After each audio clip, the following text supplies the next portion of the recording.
ముంపుగోడుపై ఈరోజు సోమాజిగూడలో press club అయితే కల్వకుంట్ల కవిత నిర్వహించారు. ఈ యొక్క కార్యక్రమానికి హాజరైనటువంటి జాక్ కమిటీ మెంబర్ అయినటువంటి మన కత్తెలపల్లి దామోదర్ గారు ఉన్నారు. వారిని అడిగి తెలుసుకునే ప్రయత్నం చేద్దాం. అన్న నమస్తే. ఈరోజు ప్రధాన ఉద్దేశం ఏంటి అసలు ప్రెస్ మీట్లో? అయితే వాస్తవంగా మన తెలంగాణ ప్రత్యేక రాష్ట్రం ఏర్పడ్డ నాడే మరి మనకు సంబంధించినటువంటి 7 మండలాలను అన్యాయంగా అక్రమంగా ఆంధ్రప్రదేశ్లో కలపడం జరిగింది. మరి దానిని ఆనాడు మరి ఉద్యమ నేత నాటి ముఖ్యమంత్రి మరి కేసీఆర్ గారు బంద్కు పిలుపునిచ్చి కూడా మరి కేంద్రంతో కొట్లాడడం జరిగింది. అయినా కానీ మరి 7 మండలాలు మాత్రము ఆంధ్రప్రదేశ్లో కలిపిన సందర్భం. మరి భద్రాచలము టౌన్ తప్ప మిగతా ప్రాంతమంతా కూడా ఆంధ్రప్రదేశ్లో ఉన్నది.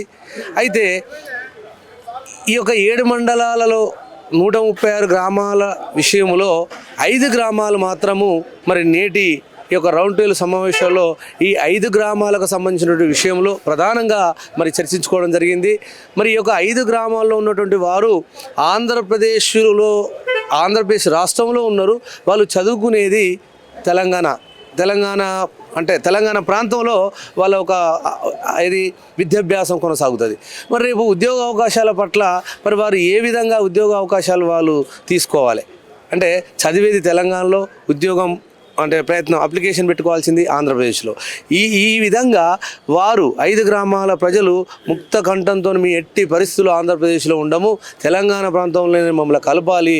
మరి ఈ యొక్క కలిపే విధంగా కూడా మరి ఖమ్మం జిల్లాకు సంబంధించినటువంటి మరి ఉద్దండులు 2 మంత్రులు ఉన్నారు. అదేవిధంగా రేవంత్ రెడ్డి గారు వీరు కూడా మరి మాట ఇవ్వడం జరిగింది. ఆ యొక్క 5 గ్రామాలను తెలంగాణ ప్రాంతంలో కలుపుదామని చెప్పడం జరిగింది. మరి ఇంతవరకు కూడా ఆ యొక్క 5 గ్రామాలకు సంబంధించినటువంటి విషయాన్ని పట్టించుకున్న పాపన పోలే. మరి ఇప్పటికే ఢిల్లీకి దాదాపు ఒక 20-25 సార్లు మరి మోడీ గారిని మన ముఖ్యమంత్రి రేవంత్ రెడ్డి గారు తన వ్యక్తిగత విషయాలు కావచ్చు, ఈ యొక్క తెలంగాణ ప్రాంత అభివృద్ధి కోసం కావచ్చు మరి కలవడం జరిగింది. ఆ సందర్భంలో ఈ యొక్క 5 గ్రామాలకు సంబంధించినటువంటి విషయం చిన్న విషయము. మరి దీనిని మీరు మోడీ గారి ద్వారా ఒప్పించి ఖచ్చితంగా తెలంగాణ ప్రాంతంలో కలపాలనే డిమాండ్తోని ఈరోజు ఈ యొక్క రౌండ్ టేబుల్ సమావేశాలను మేమందరం కూడా అందరూ సబ్బండ బీసీ ఐక్యవేదిక సంఘాలు కావచ్చు, జేఏసీలు కావచ్చు, మరి మేధావి వర్గం కూడా ఈరోజు హాజరై ఈ యొక్క మరి రౌండ్ టేబుల్ సమావేశం నిర్వహించడం జరిగింది.